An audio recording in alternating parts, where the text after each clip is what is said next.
Kung content creator ka, affiliate, student, teacher na may mga online classes, a live seller, or nagla-live streaming ka, maybe, or marami ka lang talagang ka-video call araw-araw and gusto mo mas clear yung boses mo compared sa pag wala tayong ginagamit na wireless mic like this one. Yan. So, check mo tong bagong mic na nabili ko.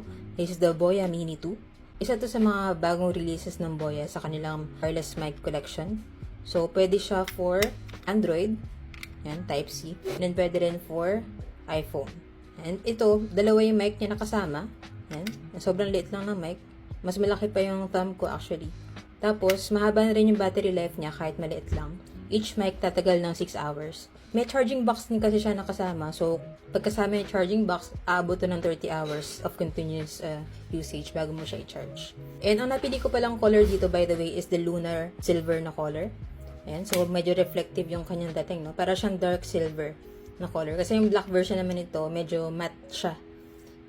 Madalas ko na kasi nakikita yung matte version. So, sabi ko, ito namang isa yung tatry ko para naman medyo maiba. And ang maganda sa mic nito, 2 levels na yung kanyang noise cancellation, no?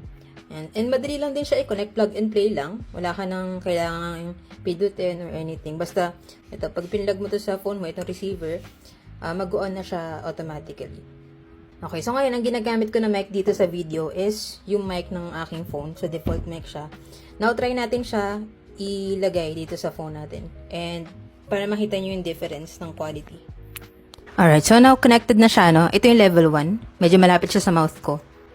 Level 1 noise cancellation, yung weak noise cancellation niya. Now, i-on ko yung level 2. Ayan, so naka-level 2 na yung kanya noise cancellation. So, I bet mas clear na rin yung boses na naririnig nyo. Kasi actually, even before, Boya na talaga yung ginagamit ko na mic sa content creation. Kasi subok ko na yung quality ng Boya. Mas maganda talaga siya compared sa mga other mics na nakikita ko sa market. Kahit medyo mahal siya, no? Sulit naman yung quality. Ito yung gamit ko before. Yan, ito. Medyo mas malaki siya na version. And wala siya kasing kasamang charging box. So, ito, nag-upgrade na ako para hindi ko na problema yung lagi siya i-charge. Na, for example, na-lowbat siya. Kailangan ko pang hintayin na ma-charge siya bago ako makapag-create ng content. Pero ito maganda rin yung quality niya actually. Mas mura siya ng konti compared dito. Pero kung gusto nyo, meron siyang charging box para hindi nyo na problema yung pag-charge, go kayo dito sa Boya Mini 2. And for me, sulit siya kasi dalawa na yung mic, diba? Tapos may charging box.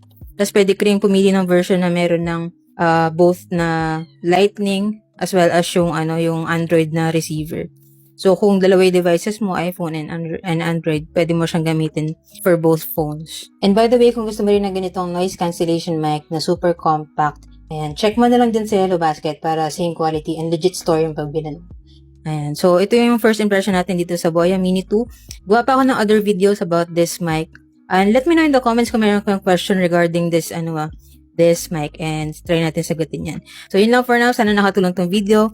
Follow for more tech content.